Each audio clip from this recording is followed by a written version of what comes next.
देखें, आप दोनों को मेरा मशवरा है कि इस तरह का फैसला करने से पहले एक दफ़ा फिर सोच लें। बहुत सोच समझ कर ही फैसला किया वकील साहब।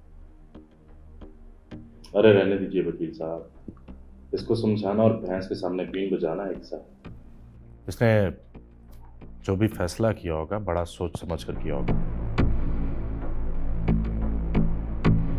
लेकिन मुझे समझ में नहीं आ रहा कि शादी के इतने साल बाद इतना बड़ा फैसला, और वो भी ऐसा फैसला, आखिर क्यों?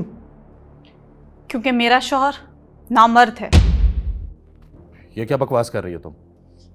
वही जो आपने सुनी है।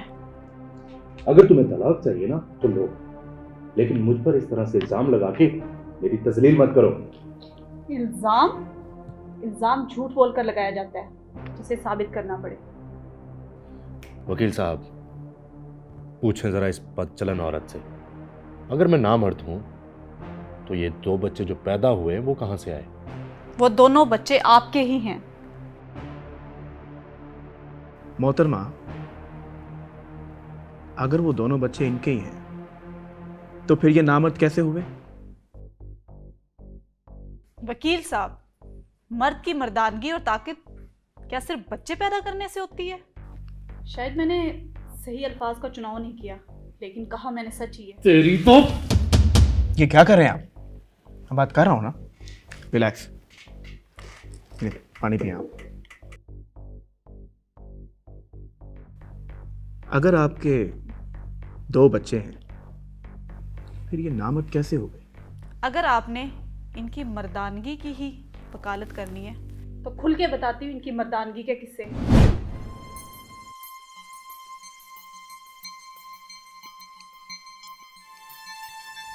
अलीना, हाँ जी, टावल तुम्हारे बाप ने देना है। आ रही हूँ।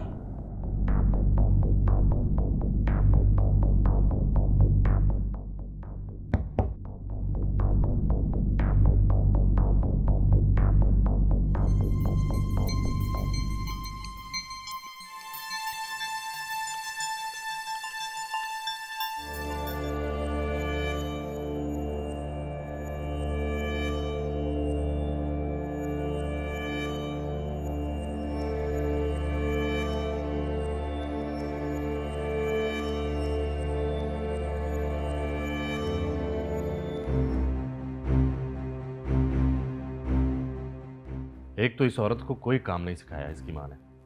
बेटी ब्याह लेकिन घर गृहस्थी नहीं सिखाई। अलीना, चाय ले आओ, कहां रह गई हो? आ रही हूँ।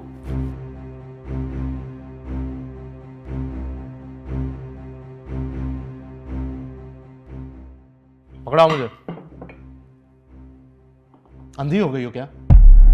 या हाथ टूट गए हैं तुम्हारे? चीजें गिराती फिर रही हो? जल्दबाजी में गलती से गिर गई। ये गलती तो मुझसे हो गई है तुमसे शादी करके। अगर इसी तरह से तुम गलतियां करती रही ना तो यकीनन मुझे अपनी गलती का कफारा करना पड़ेगा। ये कैसी बातें कर रहे हैं अली आप? वही बातें कर रहा हूं जो तुम्हारी माँ ने तुम्हें नहीं समझाई। इस सब में मेरी मरहूम मम्मी कहाँ से आ गई? जब सुबह सुबह मेरी सुबह की माँ बहन एक हो जाएगी तो उसमें तुम्हारी माँ भी आएगी और तुम्हारी बहन भी आएगी।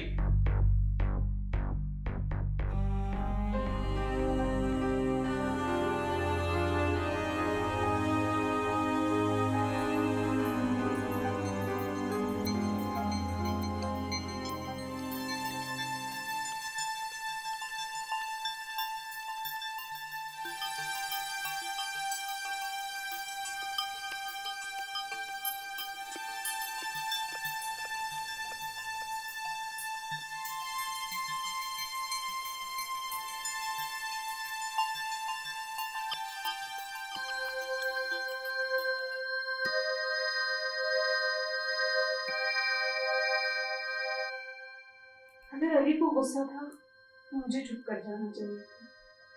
ज़रूर भटकी आपने देख चुका है। कितनी देर हो रही है, कहाँ रहेंगे?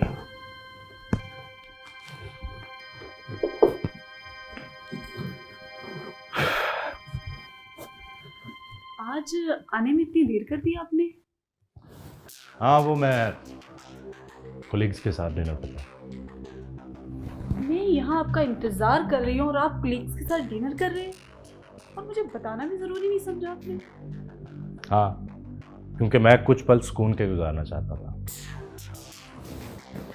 आपकी ज़िंदगी में मैंने बेसुकूनी पैदा कर दी है क्या?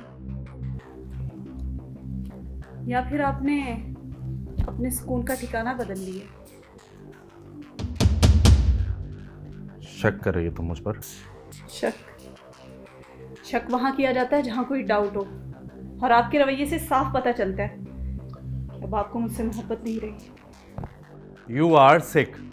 Yes, I am sick because you made me sick. घर बैठे खाने को मिल जाता है ना, इसीलिए ऐसे फतूर तुम्हारे ज़हन में बढ़ रहे हैं। तो आपको क्या लगता है मैं कोई काम नहीं करती? ये जब आप घर आते हैं ना, ये जो पुरसुकून माहौल आपको मिलता है, ये अपना सुकून बर्बाद करके देती हूँ मैं। तेरी तो झगड़े किस मियां बीवी के दरमियान नहीं होते। इसका हरगिज मतलब ये थोड़ी है कि लड़की के लिए इंसान कोर्ट तक आ जाए। वकील साहब, मेरे बाबा अनपढ़ थे, देहात में रहते थे, जमींदारी करते थे, पर फिर भी मुझे धी रानी कह के बुलाते थे। और मेरा शौहर गुस्से में मुझे गालियां दे के बुलाता। मैं कहाँ की मर्दाना सीखती हूँ? मुझसे छोटी मोटी गलती हो जाए मेरी पूरी फैमिली को गंदी गंदी गालियां देती हूँ। ये कहाँ की मर्दाना सीखती हूँ?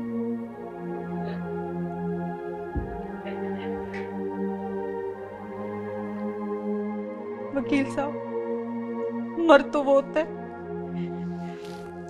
जो बुरी औरत को भी इतनी इज्जत दे कि वो बुरी ना रहे।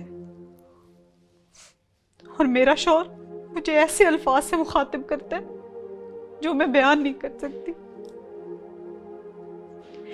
अब आप ही बताइए, जो मर्द औरत को गालियां देता हो, मारता हो, तो क्या वो मर्द है या फिर ना मर्द? बिल्कुल ठीक कह रही हैं आप।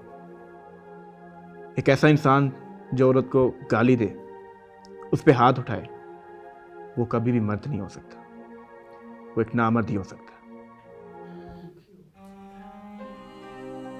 मुझे अपनी गलती का एहसास हो गया लीना।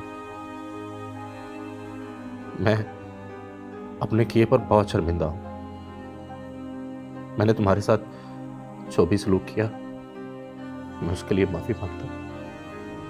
और मैं वादा करता हूं कि आज के बाद तुम्हें कभी गाली नहीं दूंगा। प्लीज हमारा घर टूटने से बचा लो, प्लीज।